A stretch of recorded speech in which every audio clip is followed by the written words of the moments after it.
जय हिंद बच्चों। पिछले वीडियो में आपने जाना था मानव भूगोल की प्रकृति और विषय क्षेत्र के बारे में। आज इस वीडियो के माध्यम से अपन जानेंगे मानव भूगोल के विकास के बारे में। शुरू करते हैं। पृथ्वी की सतह पर पर्यावरण के साथ अनुकूलन व समायोजन की प्रक्रिया तथा इसका रूपांतरण मानव के अभ्युदय के साथ ही प्रारंभ हो गया था। जब से पृथ्वी पर मानव ने जन्म लिया है तभी से मानव इस पृथ्वी पर जो पर्यावरण है उसके साथ में अनुकूलन और समायोजन की प्रक्रिया करता रहा है। मानव और पर्यावरण के बीच में ये अनुकूलन और समायोजन की जो प्रक्रिया है ये अनवरत चलती रही है और इसके अंदर रूपांतरण भी होता रहा है। यदि हम मानव व वातावरण की पारस्परिक क्रियाओं से मानव भूगोल के प्रारंभ की कल्पना करें तो इसकी जड़ें इतिहास के संदर्भ में अत्यंत गहरी है। अतः मानव भूगोल के विषय में एक दीर्घकालिक सातत्य पाया जाता है। अपन ये कह सकते हैं कि मानव भूगोल विषय के साथ में ही शुरू हो गया था। अर्थात मानव भूगोल की जो जड़ें हैं वो काफ़ी गहरी है और ये दीर्घकाल से ही मानव भूगोल चला आ रहा है। जब से मानव की उत्पत्ति हुई है तभी से समय के साथ विषय को स्पष्ट करने वाले उपागमों में परिवर्तन आया है। अर्थात जो जो समय आगे बढ़ता गया त्यों तो भूगोल विषय को स्पष्ट करने वाली जो विधियाँ थी, जो उपागम थे, उनमें भी परिवर्तन आता गया। यह विषय की परिवर्तनशील प्रकृति को दर्शाता है। अर्थात प्रारंभिक समय से वर्तमान तक विषय में लगातार परिवर्तन होते रहे हैं। अर्थात यह विषय ऐसा है जिसमें लगातार परिवर्तन होता रहता है। अर्थात इस विषय की प्रकृति परिवर्तनशील है। अध्ययन की दृष्टि से मानव भूगोल के विकास को 3 युगों में विभक्त किया जाता है। सबसे पहले है प्राचीन काल। अब देखेंगे अपन कि प्राचीन काल में किस प्रकार से मानव भूगोल का विकास हुआ। प्राचीन काल में विभिन्न समाजों के बीच अन्योन्य क्रिया न्यून थी, क्योंकि बच्चों प्राचीन काल में जनसंख्या कम थी और जनसंख्या कम होने के कारण जनसंख्या का एक दूसरे के बीच में जुड़ाव बहुत ही कम था। इसीलिए उन जनसंख्या के बीच में अन्योन्य क्रिया काफ़ी न्यून थी। एक दूसरे के बारे में ज्ञान असीमित था। अर्थात उस जनसंख्या को, प्रारंभिक जनसंख्या को एक दूसरे के बारे में ज्ञान बहुत ही कम था। जैसे कि प्रारंभिक समय में भारत की खोज और अमेरिका की खोज बहुत बाद में हुई। यूनान के लोगों को पता ही नहीं था कि भारत और अमेरिका कहाँ है। तो इस तरह से अपन कह सकते हैं कि उनके बीच में अन्योन्य क्रिया बहुत न्यून थी। एक दूसरे के बारे में उनका ज्ञान भी सीमित था। तकनीकी विकास का स्तर निम्न था तथा चारों तरफ प्राकृतिक वातावरण की छाप थी। अर्थात जैसा आप जानते हैं प्रारंभिक समय में मानव जो है पत्थर के औजार बनाता था और प्रारंभिक समय में उन्होंने आग का आविष्कार किया। तो तकनीकी विकास इतना नहीं था, बहुत ही निम्न स्तर का था। उसी समय पहिए का भी आविष्कार हुआ। अर्थात चारों तरफ प्राकृतिक वातावरण की छाप थी। न लोग घरों में रहते थे बल्कि जंगलों में, गुफाओं में रहते थे, कंदमूल खाते थे। तो इस प्रकार का वातावरण उस समय था। अर्थात प्राकृतिक वातावरण की छाप थी। भारत, चीन, मिस्र, यूनान व रोम की प्राचीन सभ्यताओं के लोग प्राकृतिक शक्तियों के प्रभाव को मानते थे। प्राचीन समय में विभिन्न प्रकार की विभिन्न सभ्यताएं हुई है। जैसे भारत में सिंधु घाटी सभ्यता, चीन की सभ्यता, मिस्र की सभ्यता, यूनान की सभ्यता, रोम की सभ्यता, ये सारी सभ्यताएं जो है ये इनके ऊपर प्राकृतिक शक्तियों का प्रभाव था। अर्थात ये प्राकृतिक देवताओं को मानते, कि प्रकृति के देवताओं को मानते थे। जैसे कि आगे आएगा, वेदों में सूर्य, वायु, अग्नि, जल, वर्षा आदि प्राकृतिक तत्वों को देवता मानकर पूजा अर्चना की जाती थी। अर्थात प्रकृति की जो ये विभिन्न तत्व है, सूर्य, वायु, अग्नि, इनको देवता मान करके उनकी ये पूजा अर्चना करते थे। यूनानी दार्शनिक थेल्स व एनेक्सिमेंडर ने जलवायु, वनस्पति व मानव समाजों का वर्णन किया है। प्राचीन यूनानी दार्शनिक है थेल्स और एनेक्सिमेंडर, इन्होंने जलवायु, वनस्पति व मानव समाजों का वर्णन किया। अरस्तु ने वातावरण के प्रभाव की वजह से ठंडे प्रदेशों के मानव को बहादुर परंतु चिंतन में कमज़ोर बताया, जबकि एशिया के लोगों को सुस्त पर चिंतनशील बताया। ये अरस्तु ने अपना ये मत दिया है कि जो ठंडे प्रदेशों के लोग हैं वो बहादुर होते हैं, लेकिन उनकी जो चिंतन शक्ति है वो कमज़ोर होती है। जबकि एशिया के लोग जो है वो सुस्त ज़रूर होते हैं, लेकिन उनकी जो चिंतनशील की जो शक्ति होती है वो ठंडे प्रदेशों से ज़्यादा होती है। ये बात प्राचीन समय में अरस्तु ने बताई थी। इतिहासकार हेरोडोटस जो कि इतिहास के पिता भी कहलाते हैं, इतिहासकार हेरोडोटस ने घुमक्कड़ जातियों तथा स्थायी कृषक जाति के जीवन पर वातावरण के प्रभाव का उल्लेख किया। हेरोडोटस ने भाई घुमक्कड़ जो जातियाँ थी उस समय जो स्थायी रूप से नहीं रहती थी, और जो कृषक जातियाँ थी उनके ऊपर वातावरण का क्या प्रभाव पड़ा उसके बारे में हेरोडोटस महोदय ने बताया है। हेरोडोटस ने विश्व के बारे में उपलब्ध भौगोलिक ज्ञान को व्यवस्थित रूप में रखने के कारण हिकेटियस ने विश्व के बारे में उपलब्ध भौगोलिक ज्ञान को व्यवस्थित रूप में रखने के कारण उन्हें भूगोल का जनक कहा जाता है। बच्चों, कई बार परीक्षा में पूछ लिया जाता है कि भूगोल का जनक किसे कहते हैं, तो इसका सीधा उत्तर है हिकेटियस, क्योंकि उन्होंने उपलब्ध भौगोलिक ज्ञान को व्यवस्थित रूप में रखा था, इसीलिए इसको भूगोल का जनक कहा जाता है। स्ट्रेबो व उसके समकालीन रोमन भूगोलवेताओं ने मानव व उसकी प्रगति के स्तर पर भू पारिस्थितिकीय स्वरूपों के प्रभाव को स्पष्ट किया।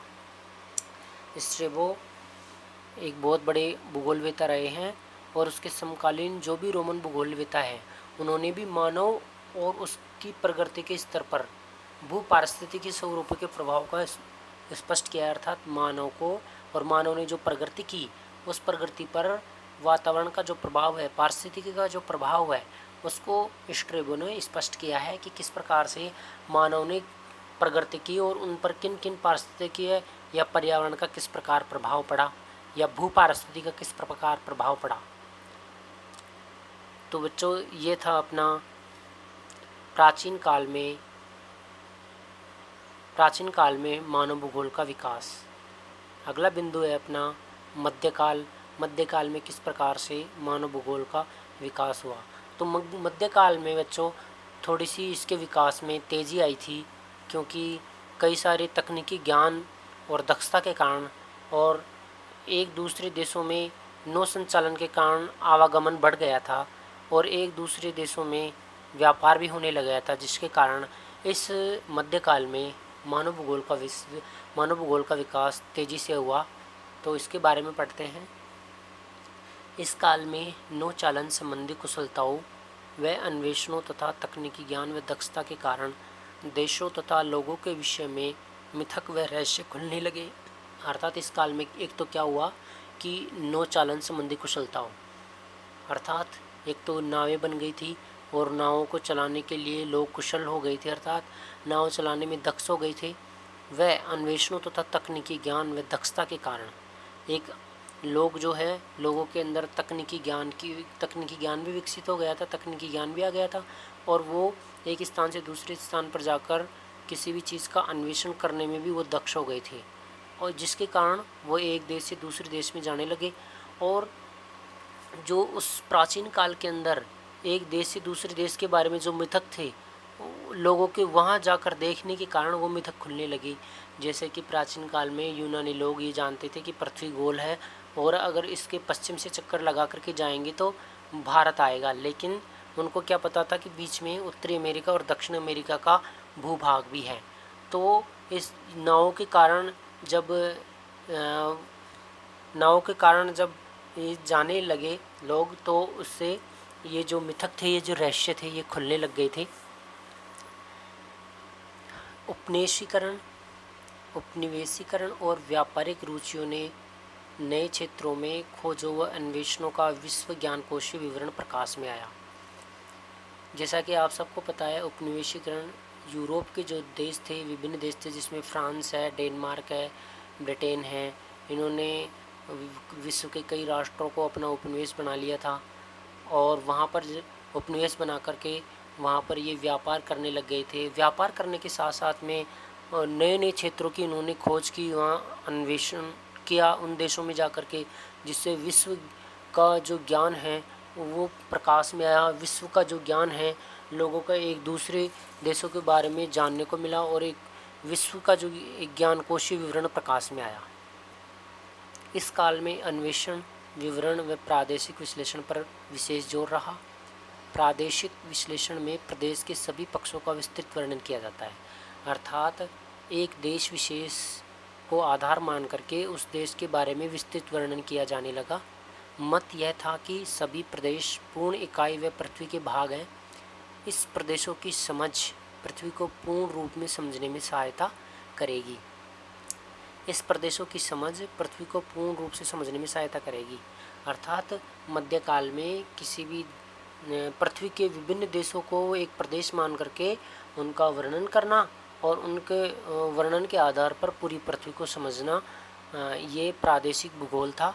और इसमें पूरे प्रदेशों को ही पूर्ण इकाई माना गया था और कहा गया था कि अगर सभी क्षेत्रों को एक प्रदेश में बांट करके, एक प्रदेश इकाई में बांट करके उनका अध्ययन किया जाएगा तो इस प्रकार एक प्रकार से संपूर्ण पृथ्वी को समझने में सहायता मिलेगी। अगला पॉइंट अपना आधुनिक काल। मानव भूगोल का आधुनिक काल में किस प्रकार से विकास हुआ ये देखेंगे। इस काल की शुरुआत जर्मन भूगोलवेताओं हमबोल्ट, रिटर, फ्रोबेल, पेशेल, रिस्तोफेन व रेटजेल ने की। फ्रांस में मानव भूगोल का सबसे अधिक विकास हुआ।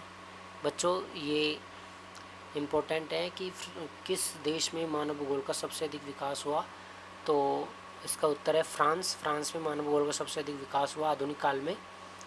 तो ये कई बार एग्जाम में भी पूछ लेता है कि मानव भूगोल का सबसे अधिक विकास किस देश में हुआ। फ्रांस में। रेटजेल, बच्चों ये रेटजेल जर्मन भूगोलवेता है, लेकिन यहाँ पे जो रेटजेल का नाम आया है वो गलत आया है। रेटजेल विडाल डी ला ब्लांस, ब्रुन्स, दी मार्तोन, डिमांजिया व फेब्रे ने मानव भूगोल पर कई ग्रंथ लिखे। अमेरिका व ग्रेट ब्रिटेन में भी मानव भूगोल का तेजी से विकास हुआ। अमेरिका में Ellen Semple, Huntington, Bowman, Carl Sauer, Griffith Taylor. Britain में हर्बर्टसन, मैकिंडर, रॉक्सबी तथा फ्लूअर ने मानव भूगोल के विकास में विशेष योगदान दिया।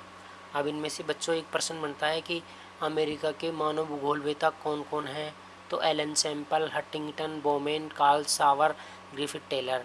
ब्रिटेन के मानव भूगोलवेताओं के नाम बताइए, तो इसमें हर्बर्टसन, मैकिंडर, रॉक्सबी तथा फ्लूअर, ये सभी वो भूगोलवेता है जिन्होंने मानव भूगोल के विकास में विशेष योगदान दिया। 20वीं सदी में मानव भूगोल का विकास सभी देशों में हुआ। फ्रेडरिक रेटजेल, जिन्हें आधुनिक मानव भूगोल का संस्थापक कहा जाता है, ये पहले भी आ चुका है और ये परीक्षा में पूछा जा सकता है कि आधुनिक मानव भूगोल का संस्थापक किसे कहा जाता है। फ्रेडरिक रेटजेल को आधुनिक मानव भूगोल का संस्थापक कहा जाता है, ने मानव समाजों एवं पृथ्वी के धरातल के पारस्परिक संबंधों के संश्लेषणात्मक अध्ययन पर जोर दिया। जैसे कि उनकी परिभाषा में भी अपने को ये पता लगता है कि वो मानव समाजों और पृथ्वी के धरातल के पारस्परिक संबंधों के संश्लेषणात्मक अध्ययन पर जोर दिया है। इस काल के प्रारंभिक दौर में मानव वातावरण संबंधों का नियतिवादी, संभववादी व नवनियतिवादी विचारधाराओं के अनुसार अध्ययन किया गया। ये तीनों विचारधाराएं हैं, नियतिवादी, संभववादी और नवनियतिवादी। नियतिवाद में प्रकृति व संभववाद में मानव को अधिक प्रभावी माना। 21वीं सदी में के आरंभ में नवनियतिवाद के अनुसार दोनों के पारस्परिक संबंधों में सामंजस्य पर जोर दिया गया है। तो बच्चों एक बार समझने की कोशिश करो आप भी। नियतिवाद में प्रकृति को अधिक प्रभावी माना गया है, संभववाद में मानव को अधिक प्रभावी माना गया है, और 21वीं सदी में इन दोनों के अलावा एक नया ही विचारधारा उत्पन्न हुई, उसको बोलते हैं नवनियतिवाद, जिसके प्रवर्तक ग्रिफिथ टेलर हैं। और इस नवनियतिवाद में जोर दिया गया है कि दोनों का जो पारस्परिक सामंजस्य है उस पर जोर दिया गया है। इसमें क्या है नवनियतिवाद में, इसमें प्रकृति अपने को बहुत सारे विकल्प प्रस्तुत करती है और उन विकल्पों में से मानव अपनी छांट के द्वारा अपना कार्य करता है। यह विचारधारा रुको व जाओ के नाम से भी जानी जाती है। नवनियतिवाद के प्रवर्तक ग्रिफिथ टेलर थे। तो ये प्रश्न पूछा जा सकता है, नवनियतिवाद के प्रवर्तक कौन है, ग्रिफिथ टेलर, या फिर रुको व जाओ विचारधारा के प्रवर्तक कौन है, ग्रिफिथ टेलर। या फिर ऐसे भी पूछा जा सकता है कि रुको व जाओ विचारधारा को और किस नाम से जाना जाता है, नवनियतिवाद के नाम से जाना जाता है। तो बेटा बच्चों ये एक इम्पोर्टेंट क्वेश्चन है परीक्षा के दृष्टिकोण से, तो कृपया आप सभी इसको नोट कर लें। 1930 के दशक में मानव भूगोल का विभाजन सांस्कृतिक भूगोल व आर्थिक भूगोल के रूप में हुआ। अब जैसा कि आप सबको पता है कि भूगोल की 2 शाखाएं हैं, मानव भूगोल और भौतिक भूगोल। और भौतिक भूगोल में विभिन्न विषय हैं, और मानव भूगोल में जब इसका विकास होता चला गया तो इसमें से विभिन्न विषय निकल करके सामने आई, जैसे कि 1930 के अंदर सांस्कृतिक भूगोल और आर्थिक भूगोल। विशेषीकरण की बढ़ती प्रवृत्ति के कारण मानव भूगोल की अनेक उपशाखाएं जैसे राजनीतिक भूगोल, सामाजिक भूगोल, चिकित्सा भूगोल का उदय हुआ। तो विशेषीकरण जब बढ़ता चला गया तो उसमें अनेक उपशाखाएं विकसित हुई, जैसे राजनीतिक भूगोल, सामाजिक भूगोल और चिकित्सा भूगोल। दोनों विश्व युद्धों के मध्य की अवधि में क्षेत्रीय विभेदन के अध्ययनों पर विशेष ध्यान दिया गया। जब प्रथम और द्वितीय विश्व युद्ध के बीच का जो समय है उसमें एक देश से दूसरे देश में जो क्षेत्रीय विभेदन है उस पर मानव भूगोलविदों ने बहुत जोर दिया था। और ये देखा गया था कि किस प्रकार एक क्षेत्र दूसरे क्षेत्र से किस प्रकार भिन्न है, और उनके आधार पर काफ़ी कुछ मनोवैज्ञानिकों ने जाना। द्वितीय विश्व युद्ध के बाद के 2 दशकों में मानव भूगोल की विषय वस्तु में स्थानिक संगठन उपागम द्वारा विभिन्न मानवीय क्रियाओं के प्रतिरूपों की पहचान करना रहा था। द्वितीय विश्व युद्ध जब समाप्त हो गया था तो मानव भूगोल की विषय वस्तु ये रहा, स्थानिक संगठन उपागम। स्थानिक संगठन उपागम के अंतर्गत क्या किया गया, किसी एक स्थान विशेष में मानव निवास कर रहा है, उस मानव जहाँ किसी स्थान विशेष में निवास कर रहा है तो उस मानव का जो पर्यावरण है वो उसके ऊपर किस प्रकार से प्रभाव डालता है, और वो जो पर्यावरण का प्रभाव पड़ रहा है वो किसी अन्य देश में नहीं पड़ता। किसी एक क्षेत्र विशेष में वो जो पर्यावरण होता है उसका प्रभाव एक विशेष तरीके से मानव पर पड़ता है, और उस पर्यावरण के आधार पर ही मानव अपनी क्रियाएं करता है, और उन क्रियाओं के माध्यम से सांस्कृतिक भूदृश्य उत्पन्न होता है। तो बच्चों, द्वितीय विश्व युद्ध के बाद में जो 2 दशक थे उनमें मानव भूगोल की जो विषय वस्तु थी वो किस उपागम पर थी, स्थानिक संगठन उपागम द्वारा विभिन्न जो मानवीय क्रियाओं की जो प्रतिरूप थी उनकी पहचान करना मानव भूगोल का कार्य रहा था।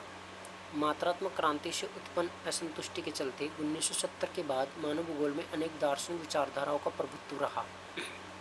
मानव कल्याणपरक विचारधारा का संबंध लोगों के सामाजिक कल्याण के विभिन्न पक्षों से है। बच्चों, पहले तो आप मात्रात्मक क्रांति के बारे में समझो। 1950 के बाद में मानव भूगोल के अंदर गणितीय विधियों के द्वारा समझने की कोशिश की गई थी, और गणितीय विधियों का प्रयोग शुरू हो गया था, जिसके कारण से मात्रात्मक क्रांति उत्पन्न हुई। मात्रात्मक क्रांति में जब बहुत ज़्यादा गणितीय विधियों का प्रयोग किया जाने लगा तो उसकी असंतुष्टि के चलते 1970 में फिर एक नई विचारधारा, नया दार्शनिक विचारधारा आई, जिसमें से कई सारी विचारधारा उत्पन्न हुई 1970 के बाद में, जिसमें से एक है मानव कल्याणपरक विचारधारा। इस मानव कल्याणपरक विचारधारा में लोगों के सामाजिक कल्याण के विभिन्न जो पक्ष थे उनको शामिल किया गया, जिसमें क्या क्या थे, स्वास्थ्य, शिक्षा, आवास जैसे पक्ष शामिल है। क्रांतिकारी विचारधारा उत्पन्न हुई। क्रांतिकारी विचारधारा ने निर्धनता के कारण, बंधन और सामाजिक असमानता के लिए मार्क्स के सिद्धांत का अनुसरण किया। समकालीन सामाजिक समस्याओं का संबंध पूंजीवाद के विकास को माना। जब ये विचारधाराएं उत्पन्न हुई तो ये जो सामाजिक समस्याएं थी उनकी जो जड़ है, सामाजिक समस्याओं का जो ये संबंध है वो किससे माना गया, पूंजीवाद के विकास से। अर्थात पूंजीवाद के विकास के कारण मानव भूगोल में ये कहा गया कि जो जनसंख्या है, जो मानव है, मानव के सामने जो ये सामाजिक समस्याएं आ रही है वो पूंजीवाद के विकास के कारण आ रही है। आचरणपरक विचारधारा के अनुसार मनुष्य आर्थिक क्रियाएं करते समय हमेशा आर्थिक लाभ पर ही विचार नहीं करता, बल्कि उसके अधिकांश निर्णय यथार्थ पर्यावरण की अपेक्षा मानसिक मानचित्रण पर आधारित होते हैं। तो बच्चों, जैसे कि मात्रात्मक क्रांति के बाद में एक तो विचारधारा उत्पन्न हुई मानव कल्याणपरक विचारधारा, उसके बाद में विचारधारा आई क्रांतिकारी विचारधारा। क्रांतिकारी विचारधारा के बाद में आई आचरणपरक विचारधारा। आचरणपरक विचारधारा के अनुसार क्या होता है, मनुष्य आर्थिक क्रिया करते समय हमेशा क्या ध्यान रखता है, आर्थिक लाभ पर ही विचार नहीं करता, बल्कि वो उसके अधिकांश निर्णय अर्थात यथार्थ पर्यावरण की अपेक्षा मानसिक मानचित्रण पर आधारित होते हैं। उसका जो यथार्थ पर्यावरण है वो किस पर आधारित होता है? मानसिक मानचित्रण पर। विचारों में बदलाव आंशिक रूप से विश्लेषण के मापदंडों में परिवर्तन के कारण आते हैं। एक बार फिर समझेंगे बच्चों कि विचारों में जो बदलाव है वो आंशिक रूप से विश्लेषण के मापदंडों के परिवर्तन के कारण आते हैं। 21वीं सदी में मानव भूगोल में सामान्य निकाय सिद्धांत तथा मानवीय दशाओं की व्याख्या करने वाले वैश्विक सिद्धांतों की उपादेयता पर प्रश्न उठने लगी। 21वीं सदी के अंदर मानव भूगोल में जो सामान्य निकाय सिद्धांत तथा मानवीय दशाओं की व्याख्या करने वाले जो वैश्विक सिद्धांत थे उन सब पर प्रश्न उठने लगे। अब अपने आप में प्रत्येक स्थानीय संदर्भ की समझ के महत्व पर जोर दिया जा रहा है। देखो मानव भूगोल अब वर्तमान में किस संदर्भ पर जोर दे रहा है? स्थानीय संदर्भ की समझ के महत्व पर जोर दे रहा है। इस प्रकार मानव भूगोल निरंतर विकास के साथ गतिशील भी रहा। समय के साथ इनका महत्व, अध्ययन क्षेत्र भी व्यापक व अन्य विषयों के साथ संबंध बढ़ रहे हैं। अर्थात मानव भूगोल का महत्व काफ़ी बढ़ गया है, अध्ययन क्षेत्र की व्यापकता भी बढ़ गई है और इस मानव भूगोल का अन्य विषयों के साथ में अब संबंध बढ़ता जा रहा है। आज भूगोल की महत्वपूर्ण इस शाखा का अध्ययन संपूर्ण विश्व में किया जा रहा है। तो मानव भूगोल जो है उसका आधुनिक समय में निरंतर विकास हो रहा है और इसका जो अध्ययन है वो संपूर्ण विश्व में किया जा रहा है। तो बच्चों ये वीडियो आपको ज़रूर पसंद आया होगा। अगर आपको ये वीडियो पसंद आया है तो मेरे YouTube चैनल पर जा कर के लाइक और शेयर ज़रूर कीजिए। धन्यवाद।